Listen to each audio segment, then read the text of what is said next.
Hello guys, and welcome back to my channel. Today I want to talk about an updated build, which is the Heal Scrapper for War vs World. This build already existed, but it received several buffs in the latest patches, and also other supports were nerfed kinda hard, so I think this build now can find a spot in the current meta, because it is very tanky and supportish, and it can unleash a lot of barrier for your allies, a lot of cleanses, a lot of heals, also some stability or some super speed, or maybe just both of them. This is the build I've been using, but please keep in mind that some of these traits can be changed to other traits, because both of them are very good.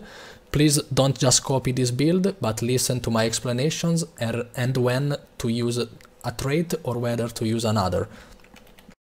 We run Inventions, Alchemy and also Scrapper. So on Inventions we run Overshield. It will boost your protection you have on yourself. Also, it will grant protection to your allies whenever you use a shield skill. We don't run shield, so you might be wondering why run this trait. Simply because the other two are kinda bad. This one is regeneration AoE whenever we press our F1, but we don't need this because we give like unlimited regeneration already, because we have this trait. Whenever we remove a condition from an ally, we give them regeneration. So this trait is useless. Then here we have a decent trait, but it's like 3 pulses once every 20 seconds each time you get disabled, and it's just an AoE blindness which could also be blocked. So in my opinion, just go for this trait so you are tankier, because protection will protect you for 40% of the damage instead of 33. So this is the first trait, but maybe you could just go auto defense bomb dispenser instead of overshield. So this was the first alternative I was mentioning. Then here we also have grant protection to nearby allies when you use a heal skill. Your heal skill is your F1, is considered your F1 if you run the med kit. And I wanted to mention this minor trait because we run this other trait here, and I will explain in a second. Then here we have heal nearby allies when using a Toolbelt skill. So whenever you press from F1 to F4 and also F5, I think, you will heal your allies around you.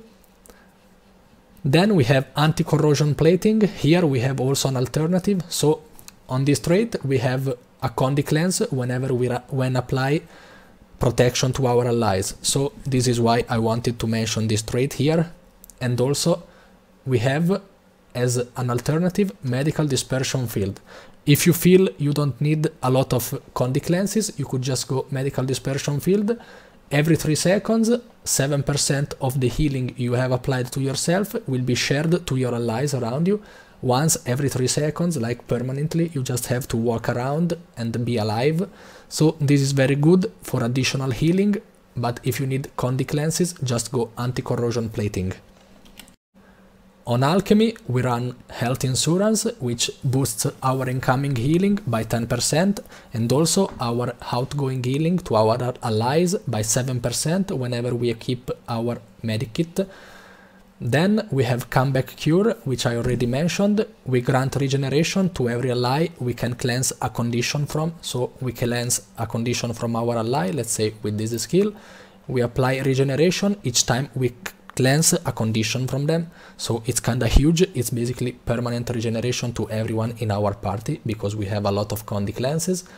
And then here we run Purity of Purpose. Every 3 seconds, whenever we apply a condi cleanse to an ally, instead of cleansing that condition, we will convert it to a boon. So let's say we are cleansing Taunt, for example, or Fear. It will convert to stability, which is huge. Every boon here is huge. This trait used to have no cooldown in the past and it was overpowered as fuck. So it was nerfed because it needed to be nerfed. Maybe 3 seconds is too much, but still it's decent to have. And also the other 2 traits are kinda bad. So this is very good to have. It's once every 3 seconds per ally. So let's say you have 5 allies to cleanse conditions from. You will convert one of the conditions into boons from them once every 3 seconds. On Scrapper we have several interesting traits, so let's start from the first here. we have two alternatives. Most people, I would say, will run gyroscopic acceleration. Basically, we will grant super speed to allies for 1.5 seconds. Whenever we press our gyros, we have a lot of gyros, so it's a lot of super speed if you sum it up. And also, we will have a bigger radius of our Wells skills, which are the gyros, of course. So this is very good for super speed, but in my opinion, since the current meta is kinda Chinese meta, we are standing in a spot and pressing our every skill we have to sustain and to kill the enemy. We don't move a lot very around, so I choose to go, in my opinion, for mass momentum. We gain might when we have stability, and it's okay, we don't need this might, but also our function gyro applies stability to allies when cast, so we press the F5 and we grant 2 stacks of stability, and this is huge because later on we will have this trait which will grant 2 stacks of our F5, so we will have 2 sources of stability with a cooldown of 35 seconds with this trait. So it's not that good, but it's better than not having it. Also keep in mind that the Chronomancer was nerfed in the stability aspect as well, so it's very nice to have an additional stability. Here we have a very important minor trait because it will grant super speed to ourselves for 4 seconds and to our allies for 2 seconds whenever we press our F1. So you can press it at the start of the fight and we have protection because of this trait here, and also because of this trait which we run, it's expert examination. Our F5 will apply protection to our allies, so we will have 2 stacks of F5. Each of them will apply stability and protection and barrier, and also since we apply protection we will remove a condition with this F5, so it's a huge value in my opinion, and we should be running these traits I am listing to you. You can change some of them, as I already said, it's fine. So for now we run this one, expert examination, and it will also grant additional protection on the F1 as I already mentioned. Then here usually some people used to run kinetic accelerators. Whenever we blasted or leaped combo finisher, we applied fury and might to our allies, so it's a lot of fury and a lot of might because the scrapper has a lot of blasts and also leaps. But if you don't want to run this trait because you don't need fury or might, you could go for Ex Machina, which is huge, and in my opinion you should not be skipping. It will apply like 2.5k of barrier to you and your allies, and it will grant 2 stacks of your F5. Please keep in mind that even if it's not listed here, your F5 will have 25 seconds cooldown without this trait, but if you run Ex Machina, the counter charge is 35 instead of 25, so this is a thing to have in mind before choosing this trait. For the gears, I run full minstrel, superior rune of the monk. If you need more boon duration, you could go superior rune of the water. Then on the shortbow, I run superior sigil of transference and superior sigil of benevolence, because the main goal of this class is of course to heal your allies, so this is the choice to go to. Then we have full minstrel on the trinkets, of course, and for the relics, here we can run the relic of the antitoxin. If you need more condition cleanses, it's 1 additional condi cleanse every 10 seconds per ally, so in my opinion it stacks up kinda well on the arc DPS cleanses, and also to heal your allies and to remove and to apply protection to them, so, and regeneration, sorry, so this is a very valid option. Otherwise, if you want passive heals, you can go Relic of the Monk. Whenever we grant boons to our allies, we get a stack. Let's see it. You see we have these boons, we get 3 stacks of Monk Relic, and we will increase our healing to allies by 1% per stack to a maximum of 10 stacks, so it's a passive heal. And then otherwise we could go Relic of Caracosa. Whenever we blast finisher, even if it's not our field, we will heal allies for like 1.5k, maybe even more. If you run a lot of blast, you could go for this relic. It's very good, but sometimes you just risk to overheal or just not exploit this relic properly, because maybe you have already used every blast you had. Your allies need healings, and you will not benefit from this because you have no blasts left, and so would going monk or maybe anti-toxin would be a better idea. But this one is very strong if you run a lot of blasts. If you run Caracosa as a relic, maybe you should just go for the supply crate because it has 2 blasts when you drop it, and when you press it again, it's an additional blast. And also maybe instead of the shortbow, you could go for the shield, which has 2 blasts on the 4 and 5 skill. And maybe if you run Caracosa, since you are relying a lot on your blasts, you could go also for the kinetic accelerators, which is the blast fury and might, and also your F5 will become a blast. For now, let's continue as a relic of anti-toxin, but you can change it whenever, depending on if you need cleanses or healings. For the utility skills, we have the med kit. The auto attack can be used also on our allies. It was changed, you see it will change direction. I'm pointing to him and it will change to him and heal him.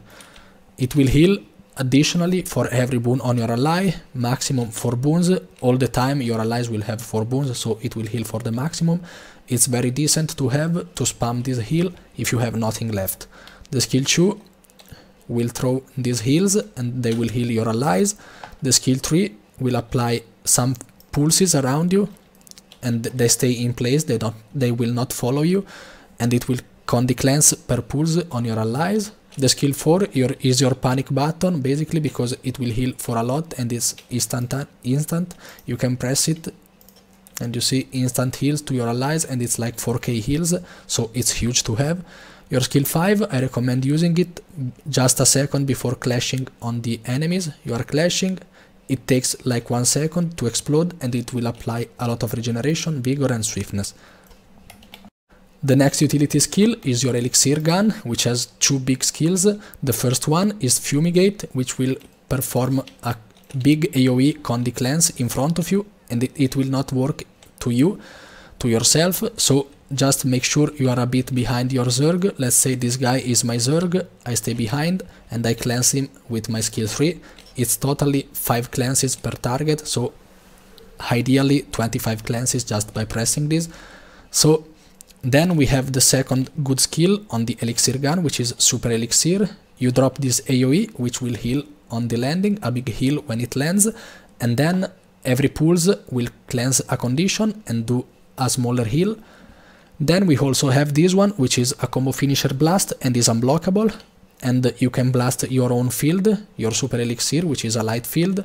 If you blast it, you can additionally remove a condition AoE with this, and also you can cancel the animation by swapping weapons while you are mid-air on this skill, so it's good to have.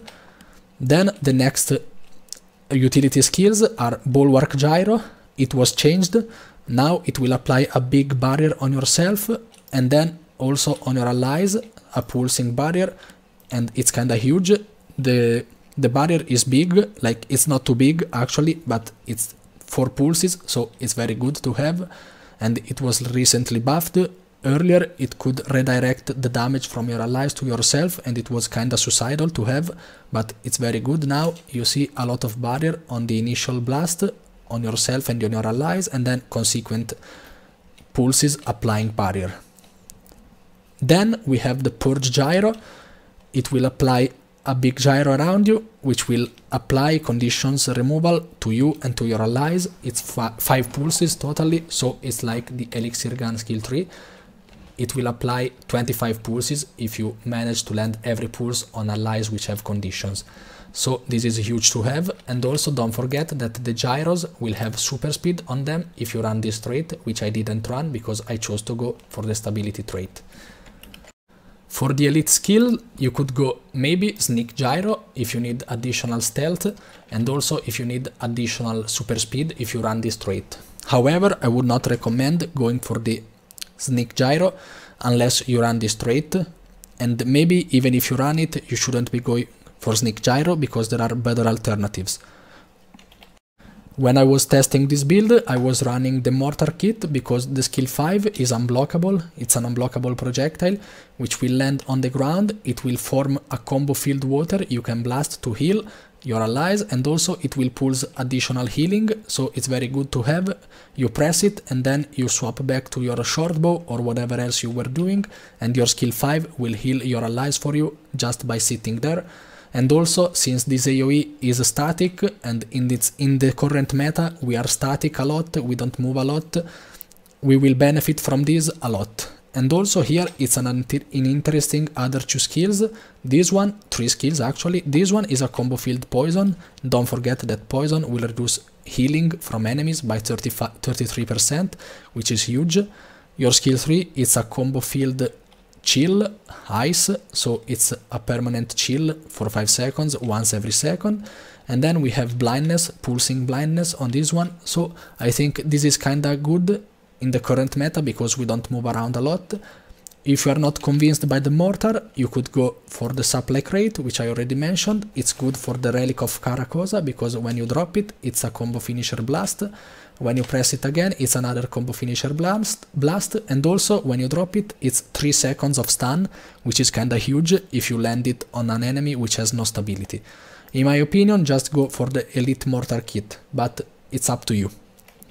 Your toolbelt skill are bandage self, it's your healing skill, you will heal a lot on yourself, apply protection, super speed to your allies, and it's very good to have, also low cooldown.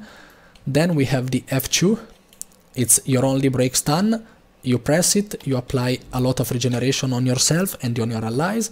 The F3 is the defense field, you press it, you cast this dome which will block the projectile, and then also apply stability on your allies and on yourself, 3 stacks of stability for 10 seconds, and this is huge because also we have stability on our function gyro, which is the F5, and if we run this trait here, we have twice the F5, so we have 3 sources of stability, 2 on the F5 and 1 on the F3.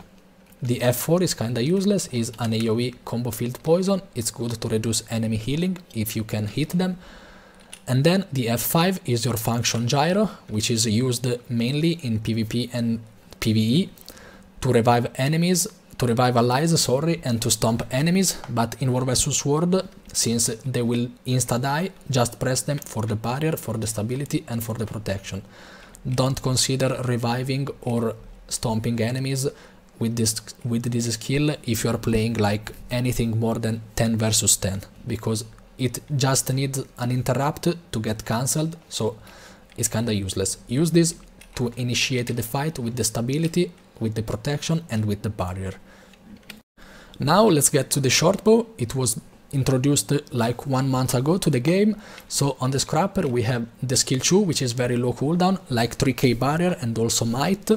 Then the skill 3, it applies heals, pulls heals, conditions remove, and also if you chain this shortbow skill with another shortbow skill, I will explain in a bit how it works, you will condi cleanse 2 more condi cleanse. Then the skill 4 applies protection, aegis, and if you chain this skill with another shortbow skill, it will apply another protection, so don't forget that protection will remove conditions, sorry. So we have protection in the base version of this skill, and then if we chain it, we have additional protection, so it's an additional condi cleanse too. Then the skill 5 will apply super speed and also an AoE stun, and also daze if you manage to chain react this skill. So how does the shortbow work on the scrapper? So you will land these arrows, skill 3 for example, it says if you chain it with another shortbow skill, it will have additional effects. You have 4 seconds to chain the skills on the shortbow. The rotation ideally is skill 3 and then skill 2, and then skill 4 and then skill 5, because skill 3 we chain it, we have additional cleanses because the tooltips says so, and then on the skill 4 we need to chain it with the skill 5 because the skill 4 has additional protection on the chain, while we have just a daze here which we don't need. So basically what you need to do is pressing skill 3 and then chain it with the skill 2 and then skill 4 and chain it with the skill 5. The skill 2 has a very low cooldown, so you can use it freely once without relying on your skill 3. It's a 3k barrier and AoE of course, and also 5 stacks of might for 14 seconds. So skill 3 again is ready, skill 2, skill 4, you see the protection and the edges, I chain it, additional protection. So this is how it works. So Scrapper is not the easiest class because you have 2 kits, your Shortbow, and then you have like another kit on the elite skill. If you run Mortar, you have skills from F1 to F5. So it's not maybe the easiest class, but it's very rewarding at this moment. So let's get into it. This is a fight we had. So we are about to engage. I cast my skill 3 and my skill 2, additional barrier, might. Then I try to cast some mortar skills on the enemy, and I cast my skill 5 from the mortar when on the location we are going to. Then I run elixir gun. The fight is about to clash. I drop my skill 5 under our feet, so we have healings and cleanses covered for a bit. At this point, when I should wait for the skill 5 to time out and go for the skill 3 if we need additional cleanses. We still don't need cleanse. Always keep an eye on your party. You see we have no conditions on us. Then we are about to clash, so I use my F5 for additional stability, additional protection, additional condi cleanse, and also for additional barrier mostly, which is like 3k barrier with the trait. At this point we have clashed, so I start seeing conditions on my party. I use my skill 3. I stay behind a bit, you see I'm behind the commander, skill 3 to cleanse people in front of me. At this point I run the med kit, skill 3 to apply that AoE which will pulse condi cleanse around it, then skill 4 to heal, then another skill 5 because the barrier was not at maximum value. Just reminding you that the barrier cannot exceed the half of your total HP. So if you run 20k HP, the barrier on yourself can maximum be 10k. Then you see Shortbow again, skill 3, skill 2. I have chained them. Now I have no arrows on the ground. Skill 4 and I chain it with my skill 5. So we get the additional protection I was mentioning earlier. I also used my skill F3 for the additional stability. Even if we had a lot of stability, I know we had Chronomancer and also myself and also the druid. Also this guy died, so it will not receive buffs, and maybe I just got the stability from another Firebrand party. We had no Firebrand here. Skill 3 to reflect also the projectiles and to apply stability. Then the elixir guns skills are already up again. In the meanwhile, I also used, I didn't talk about them, sorry. I used my gyros, the bulwark gyro for the immense barrier and the condi gyro. So sometimes on this class the risk is to overheal and over cleanses. Here I did not perform pretty well in my opinion. I should have just waited because I used all my condi cleanses at once, like the purge gyro and the bulwark gyro, together with the elixir gun skill 5 and also the skill 3.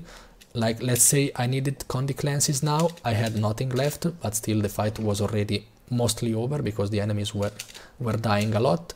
I had my Shortbow skills, which are good to condi cleanse. Then I started blasting my skills on the F1, F2, F3, F5. I have the bulwark gyro ready again. You see how low the barrier is now. Let's see, I guess I pressed bulwark gyro now, and the barriers will go up. I still didn't, okay, I used it. You see a lot of barriers coming up, and then I have my cleanse gyro. Here I was pushed behind. Don't waste your cleanse gyro here, because otherwise you would be cleansing only yourself. Just move back to the Zerg and using it to cleanse them. At this point I have used every skill. I have my skill 3 and 2 ready again on the Shortbow. I have elixir gun skill 5 ready again. Skill 5 from the mortar for additional healing water fields. Skill 3 from the elixir guns. You just need to be rotating from your elixir gun to your med kit to your mortar skill 5. Meanwhile you can use the gyros, which are instant cast, and when you have nothing left you can go for the Shortbow, which is good. It's a very good addition to this class, which needed a support weapon because it didn't have support weapons. It usually used to run hammer, which is not really supportive, but it was the the least worst weapon we had. At this point the fight is almost over, the enemies are trying to regroup. Right now I'm healing with my skill 1, which is a good heal. Skill 4, skill 5, skill 3, skill 2, and now elixir gun again. I see many cleanses on my allies. You just step back a bit and skill 3, so you are sure to not miss your cleanses. Skill 5, heals and cleanses. Actually here we wipe, not our enemies, sorry, my miscalculation, but still I just showed you how this works. Let's see it again without stopping it. So I also try to shut up the most I can, so you can concentrate on the skills. Here we are actually downing many of them. I don't know how we lost the fight. It was also our keep, I think.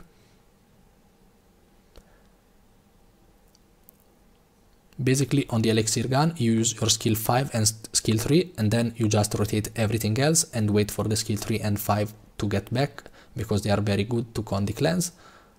In these clips I was running the relic of the anti-toxin, and it showed because my cleanses are pretty high. The healing was decent, I guess. Okay, I guess this is all for this fight. Okay guys, this was all for today's videos. As usual, thank you for watching and for sticking in with me.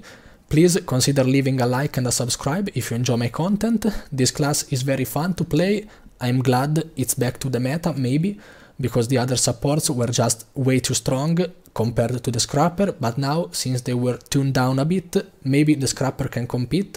It was always good to cleanse, but the healings just were not there and the barrier were not there.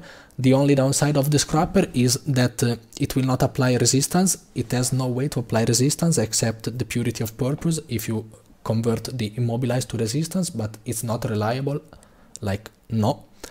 And then we also have no Boon Strip, but only other two classes can apply Boon Strip right now as a support, actually 3, because it's the Chronomancer, the Scourge, but both of them were nerfed to the ground. And then we have the support Spellbreaker, which is very strong at the moment because it has a lot of barriers and a lot of Boon Strip.